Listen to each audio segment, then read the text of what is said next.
Hey everyone, welcome back to Corporate Decoder. Today, IPCX the third just filed an 8K and a new director adds an interesting layer to their story. Quick note, this is not financial advice, just my take on public filings for educational purposes. The company has appointed a new board member with a focus on capital markets and SPACs, which could signal future strategic moves. So what we have here is a current report from Inflection Point Acquisition Corp, the third, a company that is essentially set up to buy or merge with another business.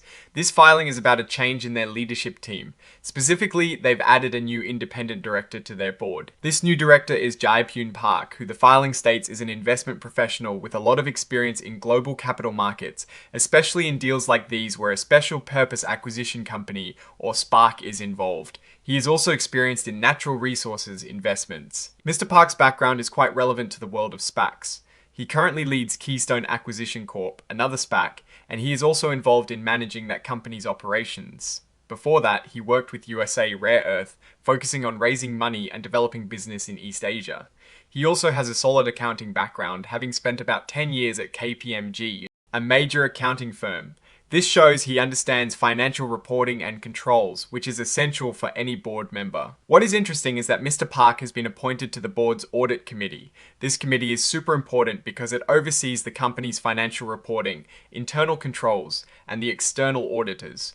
Having someone with his background in finance and accounting on this committee can bring a lot of value, especially for a company that is still in its early stages like an acquisition corp. Like other directors, Mr. Park has entered into an indemnity agreement and a letter agreement with the company. These agreements essentially protect him from certain liabilities that could come up because of his role on the board, and the company agrees to cover his legal costs if he ever faces a lawsuit related to his duties. This is standard practice for public companies to attract qualified individuals to serve on their boards. Now, looking at Inflection Point Acquisition Corp, THUD itself, it is a special purpose acquisition company, meaning its main purpose is to raise money through an initial public offering to acquire an existing company.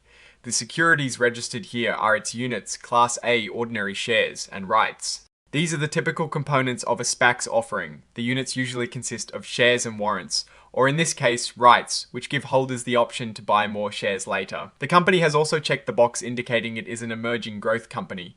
This status allows them to take advantage of certain regulatory and reporting flexibilities that are intended to help smaller companies get established. This section of the filing, item 5.02, is where companies report changes in their executive officers or directors.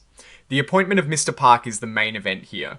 There is no mention of any directors or officers departing, so it appears to be a straightforward addition to the board. Finally, the filing lists its exhibits. These are the actual documents that back up the information in the report. We see the form of indemnity agreement and the specific letter agreement with Mr. Park, which are important legal documents outlining the terms of his service.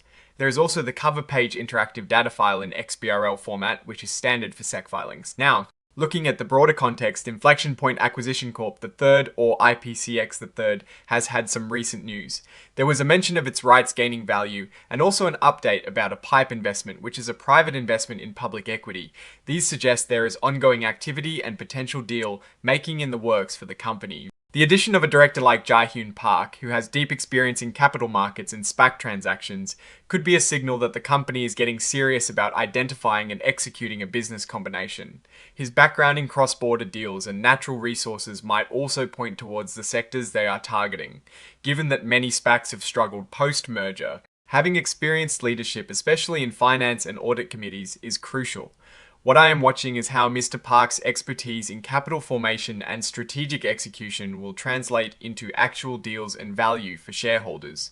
The history of SPACs has shown that the right leadership can make a significant difference in navigating complex mergers and ensuring post-merger success, avoiding the common pitfalls that have led to significant value destruction for investors in other SPACs. Oh, and the research tools I actually use are linked in the description. They help keep this channel going. That is my take. Stay decoded. If this analysis was valuable, hitting that like button really helps, and subscribe for more deep dives.